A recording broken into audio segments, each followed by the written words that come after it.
नमस्कार, आप देख रहे हैं न्यूज इंडिया, आपके साथ मैं हूं निदा अहमद। नमस्कार, मैं कुंदन जमार। सीधे आपको बिलासपुर की तस्वीरें दिखाते हैं। यहाँ पर बीजेपी अध्यक्ष जेपी नड्डा वोट करने के बाद बाहर निकले, वो तस्वीरें आपको दिखाएंगे। राज बदलेगा ये रिवाज, ये बड़ा सवाल है और इसी सवाल का जवाब आज ईवीएम में कैद कर रही है हिमाचल प्रदेश की जनता। और 8 तारीख को नतीजे आएंगे, तब पता चलेगा कि राज बदलेगा ये रिवाज।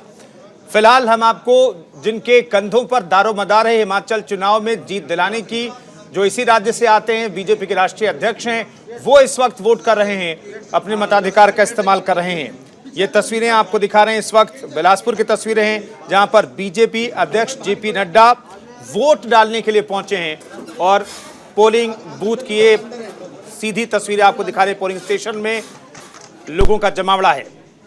बिल्कुल, आप तस्वीरें देखिए, हर कोई इस वक्त वहां पर पहुंच रहा है और अब दिग्गजों की तस्वीरें जो है वो भी धीरे धीरे सामने आ रही हैं। इसी कड़ी में जेपी नड्डा साहब जो थे वो यहां पर पहुंचे। पिछले काफ़ी वक्त से ये हिमाचल की सरजमी पर वहीं पर लोगों के बीच रह रहे हैं, देख रहे हैं। और उसके बाद अब देखिए, जो आज का दिन जिसका इंतजार सबको था बेसब्री से, क्योंकि आज यहाँ पर सुनते हैं क्या कह रहे हैं। गांव के प्राइमरी स्कूल में आने का सौभाग्य प्राप्त हुआ और वहां मत का प्रयोग करने का मुझे परिवार के साथ प्रयोग करने का मौका मिला और प्रजातंत्र के इस त्योहार में अपने आप को जोड़ने का मौका मिला। इसके लिए मैं यहाँ के तमाम लोगों को धन्यवाद भी देना चाहता हूँ, क्योंकि मैं लाइन में लग करके कर रहा था, लेकिन सभी ने कहा नहीं, आप पहले कर लें। लेकिन फिर भी वो मतों का मुझे प्रयोग करने का यहाँ सौभाग्य मिला है और मैंने अपने मत का प्रयोग परिवार के साथ यहाँ पर किया है। जहाँ तक सवाल है चुनाव का, तो मैं सुबह से ही जिस तरीके का वातावरण देख रहा हूँ और यहाँ भी आया तो जो मैंने वातावरण देखा, मुझे लगता है कि एक तरीके का उत्साह लोगों के मन में है और वो उत्साह सही दिशा से सही बात को लेकर के है। और मुझे लगता है कि मैं इस उत्साह में अपने आप को भी शामिल करता हूँ और निवेदन करता हूँ सबसे कि अधिक से अधिक मतों में का अपना प्रयोग कीजिए और प्रजातंत्र को और मजबूत बनाइए। अब की बार रिवाज बदलेगा। देखिए, ये यहाँ इस जगह पर मैं कहूँ ये ठीक नहीं है, लेकिन क्योंकि चुनाव का प्रचार है, आप मेरे घर आएंगे तो मैं आपको पूरा जवाब दूंगा। तो आपने देखा जेपी नड्डा साहब को, आप सुन रहे थे, जो लगातार आज भी पूरे आश्वस्त कुंदन नजर आ रहे हैं।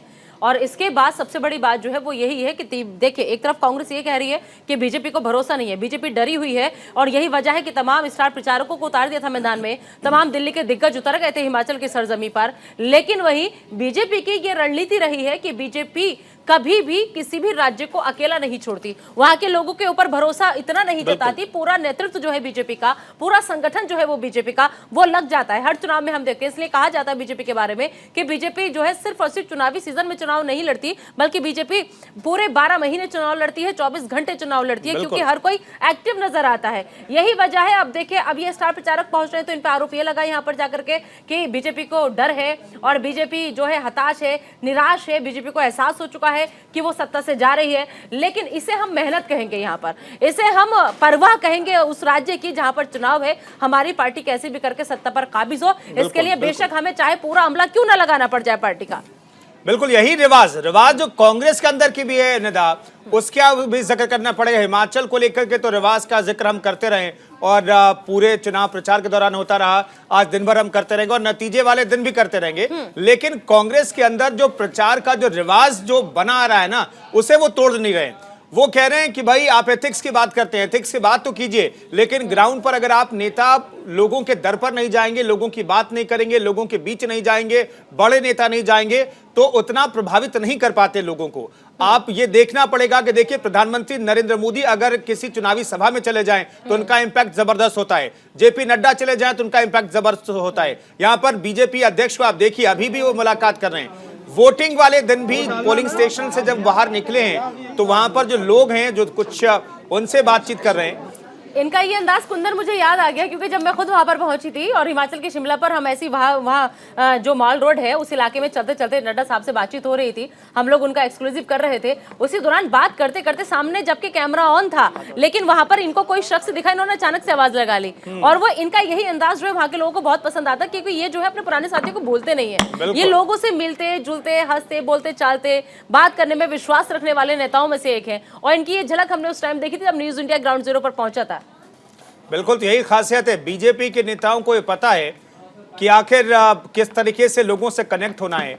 आज प्रधानमंत्री नरेंद्र मोदी ने भी ट्वीट किया तो युवाओं से कनेक्ट किया खुद को। उन्हें पता है कि 1,93,000 जो वोटर्स हैं, जो युवा हैं, जो पहली बार वोट डालेंगे, उनकी अहमियत क्या है। अगर इतने वोटर्स अगर एक तरफ हो जाए ना तो आप चुनाव जीत जाएंगे, तो फिर किसी समीकरण की आपको जरूरत ही नहीं है। तो ये कनेक्ट होना बीजेपी के नेताओं को आता है, और इसी कनेक्शन को एक बार फिर से बीजेपी अध्यक्ष वहां पोलिंग स्टेशन से जब निकल रहे थे वो कनेक्शन भी दिखाई दे रहा है। बिल्कुल, और किसी भी चुनाव में जीत और हार जो फैक्टर तय करता है ना, वो लोगों से कनेक्टिविटी बहुत ज्यादा करती है। और चलिए अब मेहमानों को भी शामिल कर लेते हैं। सुबह से लगातार महा कवरेज न्यूज इंडिया कर रहा है हिमाचल चुनाव को लेकर, और अब हमारे साथ तिलक सिंह जी जो कि बीजेपी नेता है वो जुड़ चुके हैं। तिलक सिंह जी, बहुत बहुत स्वागत है आपका न्यूज इंडिया पर। साथ ही साथ रत्नाकर सिंह साहब जो कि कांग्रेस के नेता है, रत्नाकर सिंह साहब आपका भी बहुत बहुत स्वागत है। इसके अलावा संजय राणा साहब जो कि राजनीतिक विश्लेषक है, हमारे साथ स्टूडियो में मौजूद है, आपका भी बहुत बहुत स्वागत है। और इन मेहमानों के अलावा आपको हम ग्राउंड जीरो पर भी लिए चलेंगे। रवि सराफ लगातार वहां से पल पल की अपडेट हमारे दर्शकों तक पहुंचा रहे हैं। लेकिन सबसे पहले संजय राणा जी, मैं आपके पास आना चाहूंगी, क्योंकि बीजेपी, कांग्रेस, आम आदमी पार्टी सुबह से हम लगातार सुन रहे हैं, लेकिन एक राजनीतिक विश्लेषक के तौर पर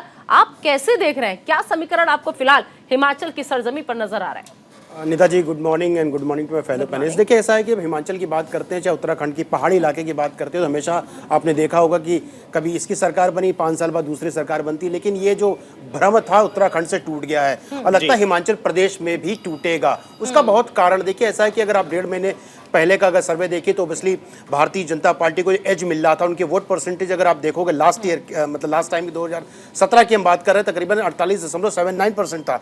तो वो उसको इंटैक्ट करना चाहते हैं और उसको बढ़ाना चाहते हैं। लेकिन आपने देखा होगा कि उन्होंने 21 लोगों के जो करंट के विधायक थे, मंत्री थे, उनका टिकट काटा, तो उससे कहीं ना कहीं उनको डैमेज हो रहा है। लेकिन ये डैमेज कंट्रोल को प्रधानमंत्री से, अभी आपने कुछ मिनट पहले कुंदन भाई बोल रहे थे कि वो जो प्रधानमंत्री का काम करने का स्टाइल है। देखिए, हम लोग MBA में एक किताब पढ़ते थे, फिलिप कॉटलर, तो मार्केटिंग के किंग माना जाता है। मैं कहता हूं आज के दिन में प्रधानमंत्री से बड़ा मार्केटिंग का किंग हिंदुस्तान में नहीं है। मार्केटिंग का किंग नहीं बोल रहे हैं, इनको कनेक्ट करने वाला आदमी बोल रहे हैं, कि वो हर आदमी को, चाहे 5 साल का बच्चा हो चाहे 60 साल का बुजुर्ग, वो सबसे कनेक्ट कर लेते हैं। जब कनेक्ट होता है तो कनेक्टिविटी जब बनती है तो ऑब्वियसली वोट में परिवर्तित हो जाती है। तो उन्होंने खुद बात भी की, जो भीतरगात वाले लोग थे उनसे बात भी की, उन्होंने काम भी किया है। लेकिन नो डाउट थोड़ा खमियाजा भुगतना पड़ेगा। लेकिन ये जो चुनाव था कांग्रेस के लिए बहुत बड़ा गेम चेंजर साबित हो सकता था। लेकिन जिस तरह से कांग्रेस पार्टी ने प्रचार किया, जिस तरह से उन्होंने कारभार संभाला, उससे कहीं उससे उनको उतना फायदा नहीं मिला जितना फायदा उठा सकते थे। तो देखिए, अगर सीट का समीकरण देखेंगे तो हो सकता है भारतीय जनता पार्टी को थोड़ा नुकसान हो, लेकिन अभी भी बहुत ज्यादा एज बना के चल रही है। और लोग वहां के चाहे शीर्ष नेतृत्व हो चाहे लोकल नेता हो, सब डोर टू डोर कैंपेनिंग कर रहे हैं और हर चुनाव को बहुत ही सीरियसली लेते हैं, जो अदर पार्टियों में नहीं मिलती। नेता जी, ठीक है रत्नाकर जी, एक चीज, चूंकि उत्तराखंड का जिक्र बार बार किया जाता है और उत्तराखंड भी वो स्टेट है जहां पर रिवाज बदला बीजेपी ने। मैं रत्नाकर जी एक चीज जानना चाहता हूं, उत्तराखंड में भी आप लोग चुनाव प्रचार में थोड़े सुस्त थे, यहां भी कम से कम संजय राणा साहब ये कह रहे हैं कि आप लोग थोड़े सुस्त हैं। क्या आप लोगों को लगता है कि अगर राहुल गांधी आते, भारत जोड़ो यात्रा चलती रहती, भारत जोड़ो यात्रा छोड़कर के जिस तरीके से गुजरात को लेकर के कार्यक्रम तय किया गया, जिस तरीके से राष्ट्रीय अध्यक्ष के पदभार ग्रहण समारोह में आ गए, उसी तरीके से 2-4-6 रैलियां कर लेते तो ज्यादा बेहतर नहीं होता? रिवाज पर ज्यादा डिपेंड रह गए क्या आप लोग? देखिए, मैं आपको बताना चाहता हूं कि हम लोग कहीं पे भी हिमाचल प्रदेश में सुस्त नहीं है। तमाम रैलियां की हैं, हमारे राष्ट्रीय अध्यक्ष मल्लिकार्जुन खड़गे जी ने किया है, प्रियंका गांधी ने किया है, अशोक गहलोत ने किया है, भूपेश पटेल ने किया है, तमाम मुख्यमंत्रियों ने किया है। तो हम सुस्त नहीं हैं। हाँ, वो अलग बात है, दीगर बात है कि ये सारी चीजें मीडिया में शायद दिखाई नहीं जा रही है या उनको फुटेज नहीं मिल पा रहा है। हमने डोर टू डोर कैंपेनिंग किया है, हम लोगों तक पहुंचे हैं और हमने बताया है लोगों को किस तरह से कि भारतीय जनता पार्टी सिर्फ मोदी जी के चेहरे पे कब तक वोट मांगती रहेगी और कब तक चुनाव जीतती रहेगी। आज महंगाई सबसे बड़ा मुद्दा हो गया वहाँ पे लोगों के लिए, बेरोजगारी सबसे नहीं, वैसा कोई चेहरा आप लोगों के पास है क्या? पवन शर्मा जी, माफ करना मैं आपको रोक रही हूँ बीच में, लेकिन इस बात का जवाब मैं आपको दे पाऊंगी। देखिए, बहुत आसान होता है मीडिया के ऊपर कोई भी आरोप लगा देना, ठीक है, मैं खुद ग्राउंड जीरो पर वहां पर पहुंची थी हिमाचल में कवर करने के लिए। सर, जो हिमाचल के मुख्यमंत्री हैं जयराम ठाकुर तक मैं उन तक पहुंच गई, उन्होंने मुझे इंटरव्यू दिया, मैं लेकर के आई।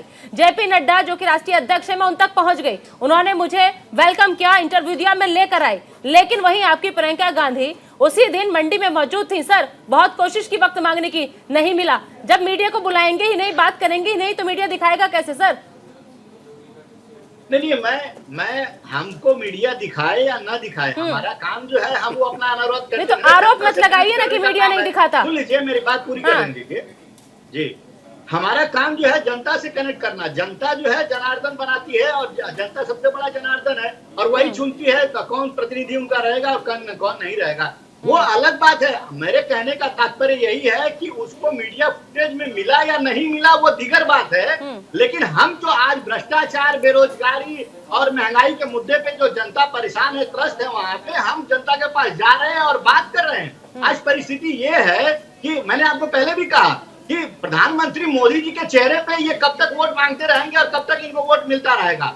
आज रत्नाकर साहब, मैं रोक रहा हूँ, मैं यही, मेरा सवाल यही था रत्नाकर जी, मेरा सवाल ये था, उनके पास एक चेहरा है जो क्रेडिबल है और जिनके चेहरे पर हर राज्य में जीत होती है, चाहे वो पहाड़ी राज्य हो, दक्षिण का हो, उत्तर का हो, उत्तर प्रदेश हो, बिहार हो, हर जगह वो एक चेहरा है जो क्रेडिबल है, जिस पर लोग भरोसा करते हैं और जिनके चेहरे पर बीजेपी चुनाव जीत रही है। कांग्रेस के पास कोई ऐसा चेहरा है क्या?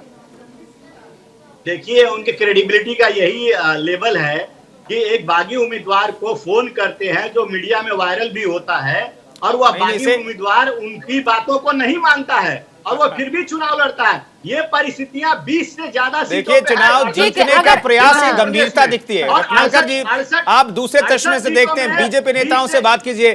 संजय राणा साहब इसे किस चश्मे से देखें? एक प्रत्याशी को फोन करते, ठीक है, वही नहीं मानता है, लेकिन प्रधानमंत्री कितना कंसर्न है चुनाव को लेकर के, एक सीट को लेकर के और चंद वोट को लेकर के, क्या यह दिखाता है, या फिर रत्नाकर साहब जो कह रहे हैं वो ये दिखाते हैं प्रधानमंत्री ने अगर किसी को फोन किया? देखिए, इसमें देखिए यही हो गया कि गिलास में पानी कितना भरा है कितना खाली है देखने का तर्क है। देखिए, प्रधानमंत्री होकर के भी एक विधायक को अगर फोन करके उसको मना रहे हैं तो समझ सकते हैं कि कितना अपनी पार्टी में एकजुटता चाहते हैं। वो चाहते हैं सब लोग मिलकर रहें। अभी निदा जी ने बहुत एक अच्छी बात बोली कि वो समय मांग रही थी, समय नहीं दिया। अरे निदा जी, आपको कहां समय दे देती? वो तो अपने विधायक मंत्रियों को समय नहीं देते हैं, कुत्तों को वीडियो वो खिलाते रहते हैं बिस्किट, लेकिन विधायक के लिए समय नहीं है। तो ये सब चीजें कहीं ना कहीं पार्टी को नुकसान पहुंचा रहा है, डैमेज कर रहा है। तो इस पे अगर कांग्रेस पार्टी काम करेगी तो जरूर उसको लाभ मिलेगा, लेकिन क्या है कि दूसरों पे आरोप प्रत्यारोप लगा करके उससे कुछ फायदा नहीं मिल रहा है। तिलक सिंह जी बीजेपी से लगातार हमारे साथ जुड़े हुए हैं। तिलक सिंह जी, स्वागत है आपका न्यूज इंडिया पर। तिलक सिंह जी, क्या कह रहा है आपकी बार आंकड़ा आपका? तिलक सिंह जी, क्या आप हमें सुन पा रहे हैं? चलिए ठीक है, रवि सराफ हमारे साथ लगातार ग्राउंड जीरो से मौजूद है। रवि, फिलहाल अभी क्या तेजी आई मतदान प्रक्रिया में? क्योंकि सुबह से हम देख रहे थे लंबी लंबी कतार जो थी वो लगी हुई थी, लेकिन कुछ बूथ ऐसे भी थे जो खाली नजर आ रहे थे। फिलहाल तस्वीर क्या है हिमाचल के? बिल्कुल नीता, देखिए एक पोलिंग बूथ पर हम मौजूद हैं और वहाँ पर आपको तस्वीरें दिखाते हैं। ये शिमला का शहरी इलाका का पोलिंग बूथ है। आप देखेंगे इस पोलिंग बूथ पर फिलहाल सन्नाटा पसरा हुआ है। जो लोग हैं वो बहुत कमोबेश कम निकले हैं पोलिंग करने के लिए। पर पूरे हिमाचल की अगर बात करें तो टर्नआउट अब अच्छा हो रहा है, क्योंकि जैसे जैसे समय आगे बढ़ता जा रहा है और धूप जितना तेज होते जा रही है, वैसे वैसे लोग निकल रहे हैं और वोट को जो है। लेकिन रवि, आपने जो ये बात कही ये चिंता का विषय है रवि, कि शहरी इलाकों का हाल अगर ये है कि वहां पर बूथ सूने पड़े हैं, जबकि यहाँ पर सुविधाओं की अगर हम बात करें तो शायद कनेक्टिविटी के लिहाज से बात करें तो बेहतर होती है सुविधाएं। लोग पहाड़ पे एक जगह से दूसरी जगह शहरी इलाके में जा सकते हैं, तो फिर ऐसे ग्रामीण इलाकों में तो बहुत सुस्त रफ्तार होगी। भी हमारे साथ हैं और काफी वरिष्ठ है, सीनियर सिटीजन है।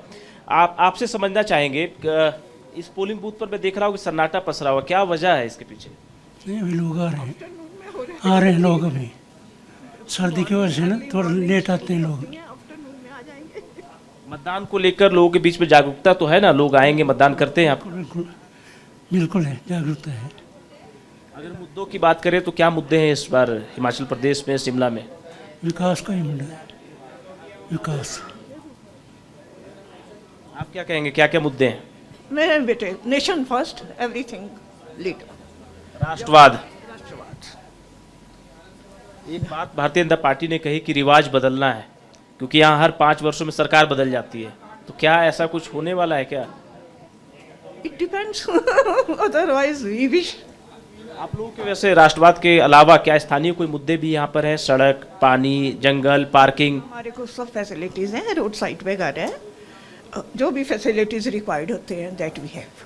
सरकार से आप लोग खुश हैं? हाँ ठीक है, बढ़िया। महिला ठीक सुरक्षा है, और महिलाओं के उत्थान रवि, के लिए, महिला सशक्तिकरण बिल्कुल के शहरी लिए इलाकों में सुविधाओं जयराम की सरकार कमी ने नहीं, यहाँ कुछ लेकिन किया। पहाड़ी राज्यों की अगर हम बात करें तो ग्रामीण इलाके हैं, वहां पर जिंदगी बहुत कठिन होती है ग्रामीणों की। तिलक जी हमारे साथ, हम जुड़ने की कोशिश कर रहे हैं उनसे, लेकिन इन सब के बीच रत्नाकर जी से एक सवाल ले लेता हूं मैं।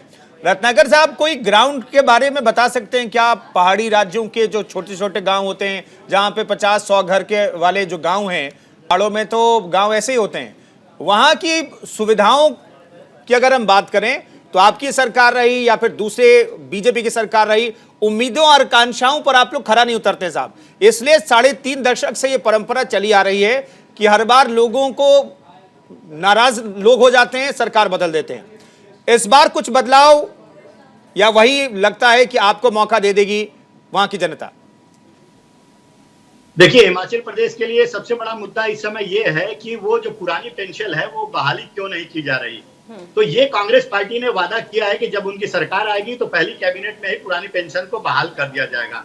और रही बात भारतीय जनता पार्टी की, तो आम जनता जो वहां पे आज हिमाचल प्रदेश में सेब की खेती पे ज्यादातर डिपेंडेंसी रहती है, तो अगर वहां पे पैकेजिंग के मटेरियल के दामों को बढ़ा दिया जाता है तो डायरेक्ट इम्पैक्ट जो है उनके प्रॉफिटेबिलिटी पे पड़ता है। तो ये सारे मुद्दे हैं जो भारतीय जनता पार्टी को दिख नहीं रहे हैं। आज वो सिर्फ 20, आपने जैसा कहा कि भारतीय जनता पार्टी 24/7 और 365 डेज सिर्फ चुनावी मोड में रहते हैं, तो ये अगर चुनावी मोड में ही रहेंगे तो जनता की भलाई के लिए कब काम करेंगे? जो कांग्रेस जो है जनता की भलाई के लिए और जनता से जुड़े हुए मुद्दे को उठाने का काम करती है और प्रयास करती है और उसको सॉल्व करने की कोशिश करती है।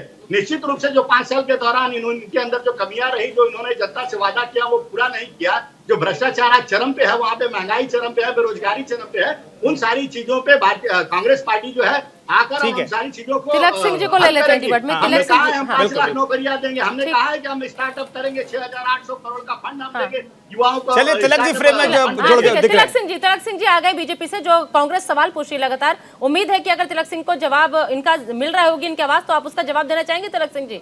क्योंकि देखिए बहुत मुद्दे हैं कांग्रेस के पास। जी मैं जवाब देता हूँ। हाँ। देखिए, मेरे कांग्रेस के मित्र जो बैठे हैं, जैसे पूरी कांग्रेस और राहुल गांधी कंफ्यूज हैं, वैसे ही मेरे जो कांग्रेस के मित्र यहाँ पर टीवी पर बैठे हुए ये भी बहुत जबरदस्त कंफ्यूज हैं। और मैं चाहता हूँ बीच में न बोले प्लीज, मैं आपके बीच में नहीं बोल रहा। वो बस इतना कह रहे हैं कि आज बात खाली मुद्दों की होगी, मुद्दों की बात कीजिए, मुद्दों पे बात करिए।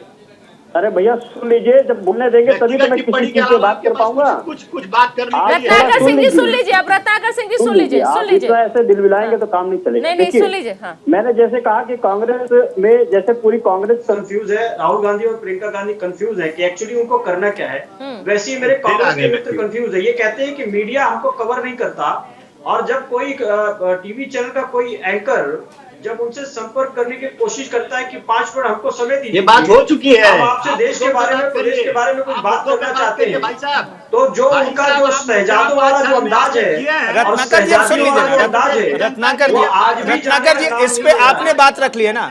अब बीजेपी क्या कह रही है इस मसले पर? आपके नेता अगर टाइम नहीं देते हैं, रत्नाकर जी नहीं रत्नाकर जी, निदा ने सवाल मांगा।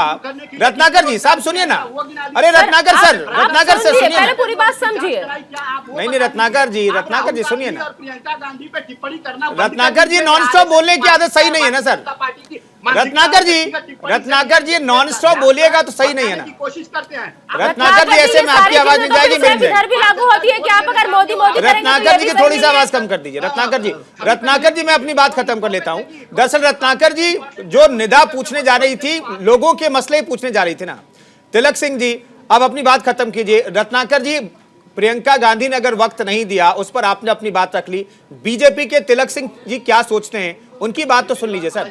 और प्लीज नॉन स्टॉप मत बोलिए सर, प्लीज नॉन स्टॉप मत बोलिए, सबको बराबर मौका दिया जा रहा है। देखिए रत्नाकर जी से मैं प्रार्थना करूंगा कि मुझको बोलने का मौका दें। मैं निदा जी के सवालों का जवाब दे रहा हूं, आप कृपया सुन लीजिए।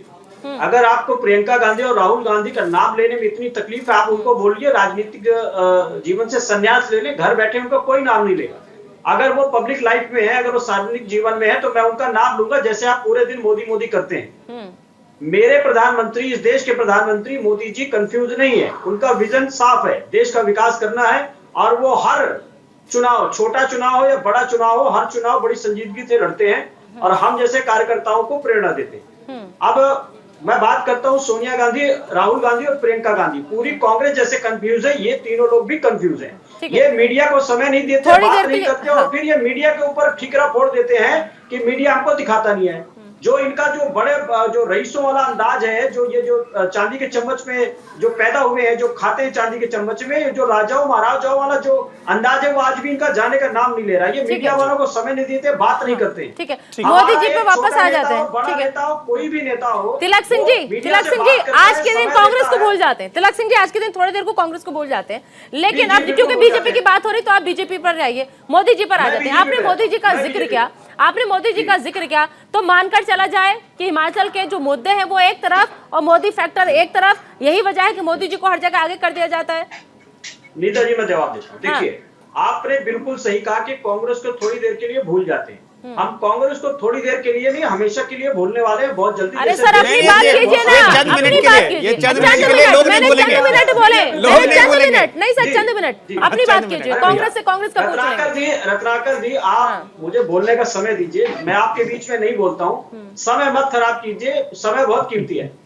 देखिए, मैं बात करता हूँ मोदी जी के और हिमाचल पे। देखिए, मोदी जी जिसका ये जवाब बता रहे थे कि वो किसी से फोन पे बात कर रहे थे, देखिए अगर मोदी जी अपने मित्रों से बात करते तो इनको इतनी तकलीफ होती है। मैं कह रहा हूं कि मेरे प्रधानमंत्री जी ये देश के लोग और चुनाव को लेके इतने संजीदा रहते हैं, तो उसमें आपको क्या तकलीफ है? वो किसी से बात कर रहे हैं, अपने कार्यकर्ता से बात कर रहे हैं, तो आपको क्या तकलीफ है? एक बात। दूसरी बात, देखिए 2017 के पहले कांग्रेस की सरकार थी, ये कहने पुरानी पेंशन लागू क्यों नहीं कर रहे हैं? इनसे पूछिए कि जब इनकी सरकार केंद्र में भी थी और राज्य में भी थी, तब इन्होंने क्यों नहीं उसको लागू नहीं ये इसी सवाल पे मैं आना चाह रहा था। ये सवाल में आना चाह रहा था।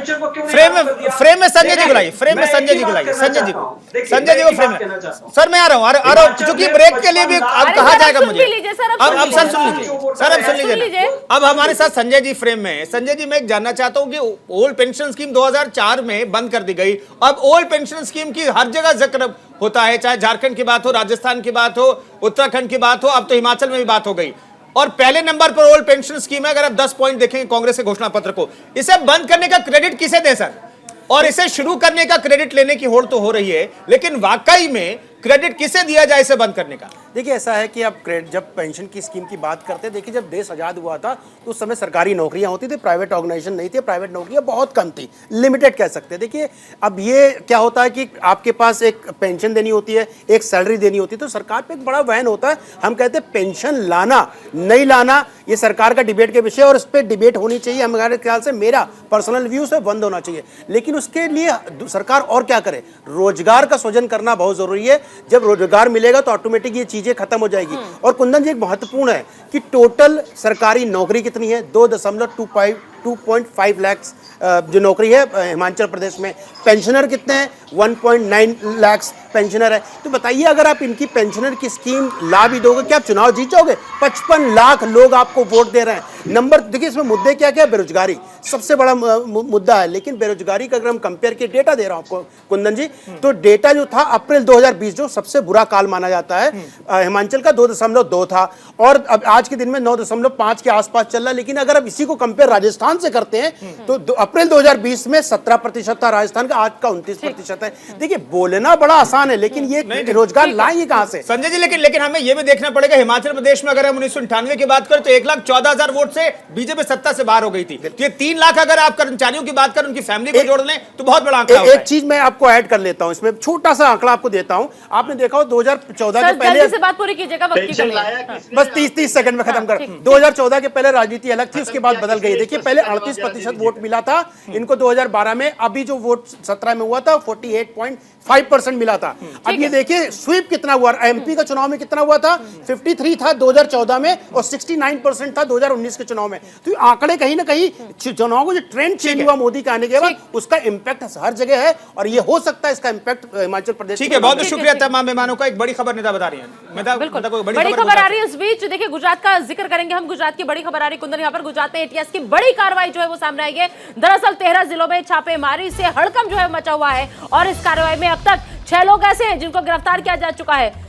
तो बड़ी खबर है, माफ करना, इस कार्रवाई में 65 लोग, ये आंकड़ा जो है वो 65 का है, लाइन में थोड़ा 6-5 नीचे हो गया, तो 65 लोग ऐसे हैं जिनको गिरफ्तार जो है वो किया गया है इस पूरे कार्रवाई में। तो गुजरात में एटीएस की ये बड़ी कार्रवाई सामने आई है और इस कार्रवाई की वजह से पूरे गुजरात में हलचल का माहौल जो है वो है, क्योंकि गुजरात में चुनाव है और ऐसे में 13 जिलों में छापेमारी बहुत कुछ कह रही है।